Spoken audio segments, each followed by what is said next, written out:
Imaginez-vous qu'un jour le Mali devienne comme la Somalie. Imaginez-vous qu'au Mali, nous voyons tous les jours à la télévision des tueries et des attentats comme nous avons l'habitude d'en voir en Somalie, au point que ça ne nous fasse plus rien. Imaginez-vous que les islamistes et les bandits armés prennent le dessus sur l'armée malienne, sur toute l'étendue du territoire du pays, et fassent régner leurs règles et leurs lois. Imaginez-vous que les forces obscurantistes se réunissent comme une seule, avancent vers Bamako et renversent le pouvoir comme cela a été fait à Mogadiscio en 1991. Imaginez que ces forces du mal infiltrent Bamako, la plus grande ville malienne, et commencent à donner de l'argent à des individus sans emploi ni éducation, tout comme l'ont fait les islamistes quand ils ont pénétré à Mogadiscio en 1991. Imaginez-vous que la population malienne, par frustration et dans la confusion, se trompe d'ennemis et se retourne contre les forces qui l'aident comme les Somaliens l'ont fait. En 1994, ces derniers ont demandé le départ des Américains qui les aidaient à stabiliser leur pays, comme les Français et la MINUSMA le font actuellement au Mali. La troupe américaine et onusienne humiliée et chassée de Somalie a abandonné sa mission, et les Somaliens ont été livrés à eux-mêmes. 25 ans après, la guerre et l'instabilité continuent en Somalie, faisant plus de 500 000 morts, et le déplacement de presque tout le pays en entier. Pourtant, la guerre de Somalie a commencé exactement comme celle du Mali. À partir de 1969, peu après l'indépendance, dans le nord de la Somalie, des rebelles ont commencé à montrer leur mécontentement contre le gouvernement central. Peu à peu, la guerre a progressé et pris différentes formes, tout comme au Mali. De la même façon que les Maliens, les Somaliens ont renversé leur président dictateur en 1991, la même année où le Mali renversait son dictateur. Depuis et jusqu'à aujourd'hui, la Somalie est plongée dans la guerre. La leçon que les Américains ont tirée de la guerre de Somalie est qu'aucune puissance militaire ne peut stabiliser un pays et terminer une guerre sans une volonté politique claire, juste et équitable. La Somalie manquait clairement de volonté politique. Des dizaines de groupes ne voulaient rien d'autre que le pouvoir suprême pour eux-mêmes. La population innocente a été victime des politiciens minables, des groupes et des clans. Est-ce que réellement les politiciens maliens ressemblent à ceux qui ont mis la Somalie en péril? Les politiciens maliens ont-ils l'intérêt du Mali en priorité? Y a-t-il un seul homme au Mali, prêt à choisir et à rallier honnêtement quelqu'un qui soit compétent pour diriger le pays? Le Mali d'aujourd'hui ressemble peu à peu à un pays où tout le monde sait tout, a les meilleures idées et veut être maître de tout. Observez comment la création de groupes, associations, clans se multiplie exponentiellement jour après jour. Dans la diaspora malienne à New York, Philadelphie, Chicago, Paris ou Madrid, vous trouverez des regroupements, des sous-groupements, des clans, tous voulant devenir chefs. Un homme a-t-il réellement besoin d'être un chef pour apporter pleinement sa contribution à un groupe et aider son pays? Pourquoi n'existerait-il pas un grand groupe uni, constitué de tous les Maliens de New York parlant d'une seule voix pour le Mali? Comme appris de la guerre de Somalie, aucune puissance militaire ne peut créer la paix. La mission de la France ou de la MINUSMA n'est pas de créer la paix.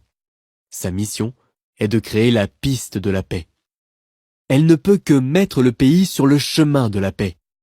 C'est au peuple du Mali d'édifier la paix en montrant une volonté politique et en créant des accords sérieux et applicables.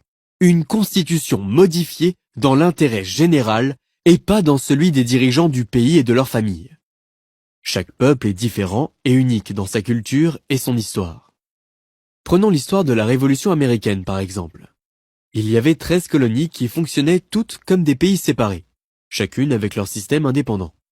En 1789, les Américains se sont réunis à Philadelphie afin d'avoir un dialogue national et de discuter d'un système commun qui leur permettrait de créer un seul pays uni disposant d'un système solide pour tout le monde.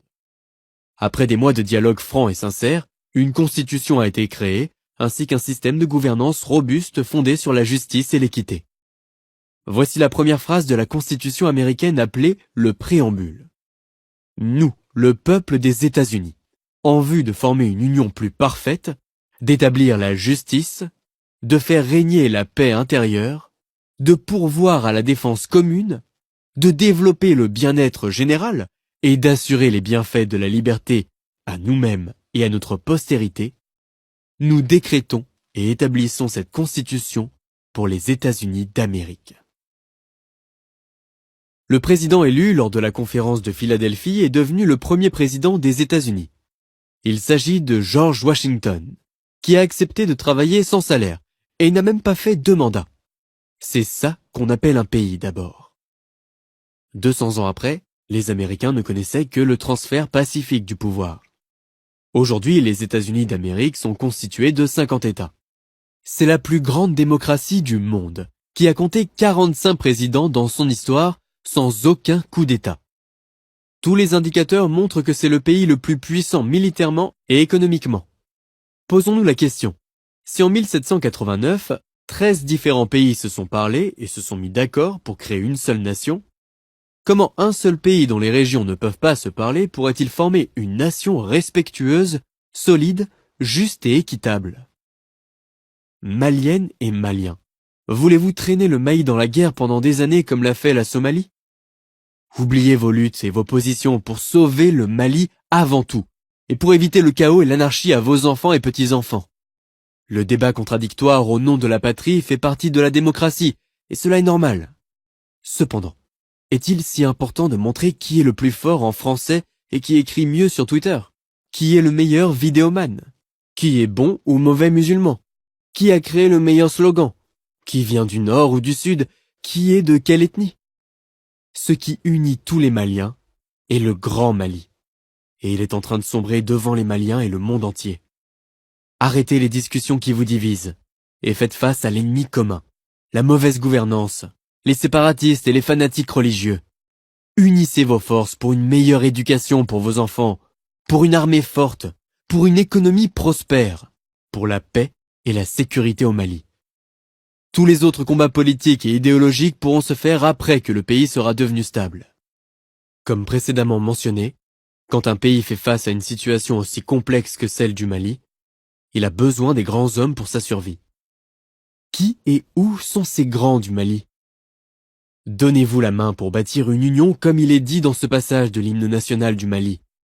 À ton appel Mali, pour ta prospérité, fidèle à ton destin, nous serons tous unis, un peuple, un but, une foi.